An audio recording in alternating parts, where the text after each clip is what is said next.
is the fundamental mind flip when it comes to moving from motivation 2.0 to motivation 3.0? And I think the more important thing in unpacking that mind flip is, how do we create organizations? Because we're still going to have organizations that help people to flourish, given what we know now.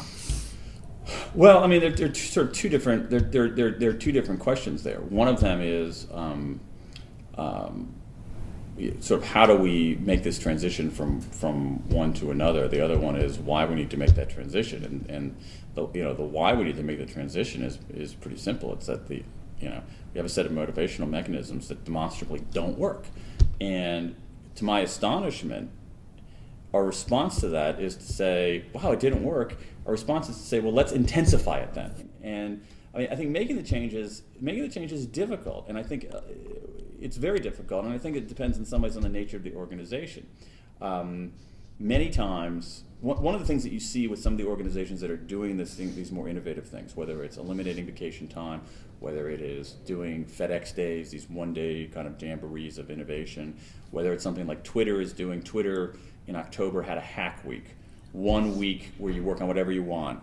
Again, if we think about it in terms of commissioned work for an artist and non-commissioned work for an artist, so at Twitter, 51 weeks of commissioned work, 1 week of non-commissioned work. When you see some of these practices, there's a kind of to use a basketball term, there's a little bit of a head fake in where are these happening, and everybody says, oh, they're happening in technology companies.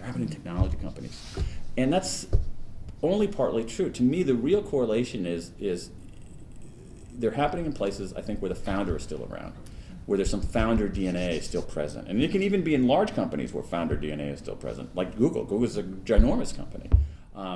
But I think it has to do with, in some ways, these organizations being birthed with this approach in mind. I think that's easier. I think it's much easier than taking something like let's take a GE, okay? The founder of GE is Thomas Edison, right? I mean, is that right? I mean, he's long gone. And the people who are there have no sort of visceral connection to the founding, and it's basically a professionally managed nation state. And I think it's very difficult to make this kind of transition in those sorts of places. And I think it's doubly difficult if you combine size and distance from founding with being publicly held, because I have this conversation all the time. People say, oh, it's totally right. Okay, we're going to do this.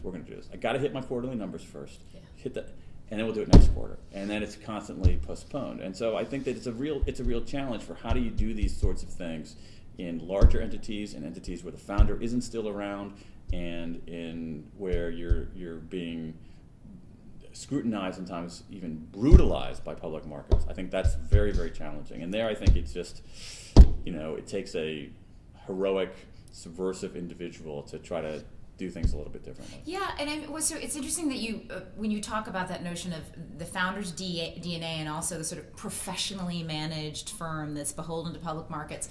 So, I mean, you're talking about these three themes that are so present in your work around autonomy and mastery and purpose, and I just want to unpack those for 1 second, because this notion of autonomy, I mean, this conversation in business for so long has been, we want more engagement, we're all about empowerment, flexibility is the way we're going, and it all amounts to a bunch of cheap talk when you look at the results and really what's happening. So take, for example, this idea of, can you really do this in a big public company? You know these folks, and I know them too, the women behind Row. It's a really radical experiment in a results-only workplace environment in a company, Best Buy, that's arguably pretty big. It's big public. I think that's great. I think that's a great example.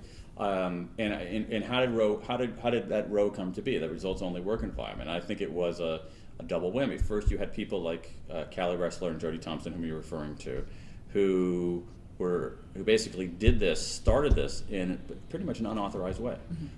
Who were, I like to use the phrase, strategically subversive. They were subversive, but in a smart, savvy way, not in a kind of a, let's blow up everything and let's just be destructive, but in a strategic way. And so it took those people on the ground, people in the middle, which we think, people in the middle can't do anything, but I think that they can if they're strategically subversive. And then it got blessed by the top. And that was key. Brad Anderson, the CEO, could have said when he realized, hey, you guys are getting great results, and you're getting great results by letting people kind of sort of come in whenever they want. He could have said, this must stop immediately. But instead he said, tell me more, let's try it somewhere else. And so I think it was it's a kind of curious dynamic. It's sort of people in the middle, on the ground, doing stuff strategically subversive. If it doesn't work, don't say anything about it. If it does work, talk about it. And then, unfortunately, in large organizations, it helps considerably if it gets blessed by the people at the top. Yeah.